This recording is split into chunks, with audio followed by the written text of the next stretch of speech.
today we're going to move on to the next type of a transformation, which is called reflections. Reflections are pretty much something that we're already used to dealing with in our daily lives.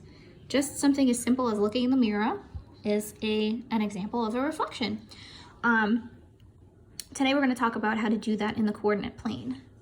The purpose of the opening task, if you saw the little video, I was trying to make it clear for you. The purpose of the opening task is to show you what happens when you do a reflection. So if you did this correctly, you're taking your pen or pencil horizontally and then flipping it right over and seeing what has happened here, what's changed, if anything.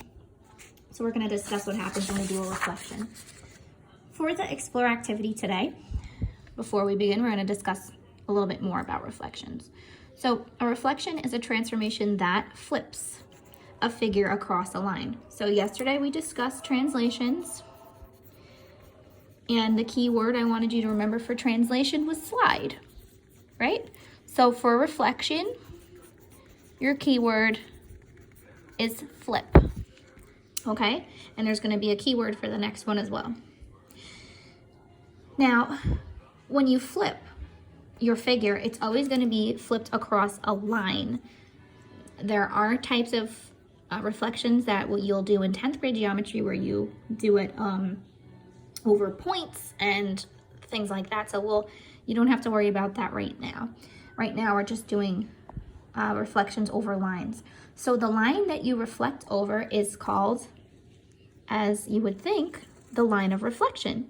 So every point on the pre-image and its image are going to be the same distance from this line.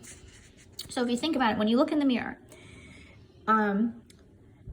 your reflection is going to look the same distance away as you are from the mirror, because the space that you are away from your mirror is reflected in your reflection of the mirror. You know, you look in the mirror and your face isn't right there. I know that they do have those mirrors that are like, you know, they kind of zoom in on your face, but I'm talking about a typical regular old mirror. Your distance is the same in your reflection as you are in real life away from the mirror. So same thing with these geometric reflections, okay?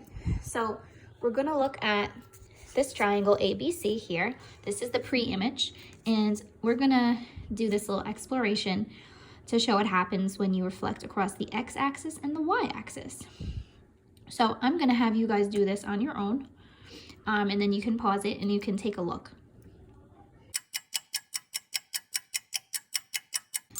Okay guys, so hopefully you tried this. Once you flip and trace, you'll see that your triangle goes right across the x-axis, just like a real reflection. So the line of reflection, which is the line that the two shapes are the equal distance away from, is the x-axis here. They ask you how far away each of these points are from the x-axis or the line of reflection. So the A is 5 units away when you count, B is 2 units away, and C is 2 units away. And then they ask us for the image. Those points are the same. So A prime is 5 units away, B prime and C prime are both 2 units away. So for the final question, they have the same distances away from the x-axis. So basically, when you reflect, if you have the shape, all you have to do is whichever axis you're reflecting over, you just count. So if you're from C, you count 2 there, and however many you've gone, you just count the same amount away. So for example, C, count 2 to get to the x-axis, so I count 2 to get away, and that's my point. Same for A. 1, 2, 3, 4, 5, then I would count 5 away to get that image. And that's it. So let's take a peek at how we would graph these. So in order to reflect a figure across the line of reflection, you have to reflect each of the points or the vertices. Then after you've done that, you connect them to form the image, the same way that we did the translation yesterday. So what you have to remember is that each point and the image should be the same distance away from the line of reflection. So you always want to double check and make sure. So taking a look here at this triangle XYZ, we're going to graph the image of a triangle after a reflection across the x-axis. So what we're going to do is we're going to go to the X, first point, and I'm going to count how many boxes away I am from the x-axis. And then to reflect it, I go the same amount in the opposite direction. So they've already done it, but I'm going to show you. I'm going to go 1, 2, 3. Okay, I'm at the x-axis, so now I go 3 in the opposite direction. 1, 2, 3. And there's x prime. Same for y. I count 1 to get to the x-axis, so I go 1 away. Same goes for z. I would count 1, 2, 3, 4, 5, and then go 5 in the opposite direction. And then lastly, I just connect all of my points, and there's my reflected triangle. So again, this would be my image, pre-image, sorry. And this is my image, or my result. And that's it. So if you have to reflect over the y-axis, you do the same thing, except you count, oh dear. You count to the y-axis instead of the x-axis. So let's take a peek.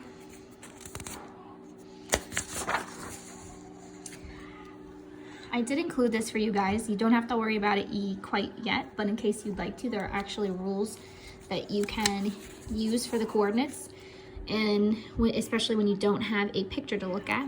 When you reflect something over the x-axis, what you'll notice is the x coordinate stays the same and the y coordinate changes to the opposite. That being said, if you reflect over the y-axis, same thing happens, except the y stays the same and the x turns to the opposite. Then we have the line y equals x, which we're going to talk about later, but right now these are the two you're going to worry about. So for the your turn, what we're going to do is we're going to reflect this across the y-axis. So this is your chance to see what it's going to be like instead of the x-axis. So starting with A, you're going to count how many units it takes to get to the y-axis, and then you're going to count that same number away. So here we go. 1, 2, 3, 4, 5. Now I count 5 away. 1, 2, 3, 4, 5. And right away, make sure you label it, because once you have a whole bunch of points, you're going to forget which one was which. So that's A. Now B. 1, 2, 3. So I go 3. 1, 2, 3. There's my B prime. Okay, now let's go to C.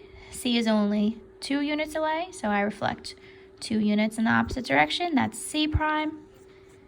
D. 1, 2, 3. 1, 2, 3. D prime. And then E. 1, 2, 3, 4, 5. 1, 2, 3, 4, 5. That's E prime. And then you just connect everything. Connect everything. Here we go. A, B, C, D, E, and then A and E. And there's my reflected shape over the y-axis. Okay? So if you want to ever check yourself, you can always, like I said, just count, make sure they're all away if something looks wrong. But also, if you're doing this on graph paper, if you turn your page, now I have stuff on the back, but if you're doing this on graph paper, if you fold your paper over the line of reflection, they should completely overlap, okay? That's really it, guys. It's pretty easy. I gave you these rules in case you wanted to start using them, but we're not going to use them until the, I think it's the 4th lesson. I can't remember which lesson it is where we start actually using those, because right now we're showing it on the graph.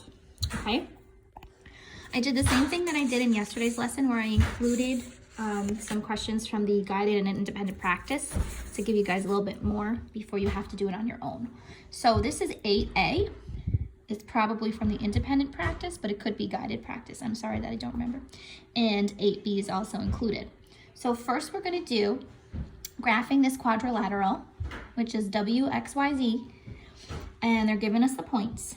And they're telling us to graph it on the coordinate grid. It's already graphed, so I'm not sure why they had that as A. Anyway, so what we're going to do is on the same coordinate grid, we're going to graph the image. It got cut off. We're going to graph the image after a reflection, and we're going to do it over the, let's see, what should we do it over? Let's do it over the x-axis. I'm not sure if it's x or y. I'm sorry, guys. Since I cut it off. So we'll do x-axis, and if it's the y-axis, then you can do that on your own if you'd like. Okay, so you're right there. We're gonna count, start with x, how many units it takes to get to the x-axis, that's 1, and then I go 1 away from it. And this is an example that I chose to include so that you guys could see that sometimes they overlap each other. So it's really important to label right away. So this is x prime. Now here's y, and it takes 1 to get to the x-axis.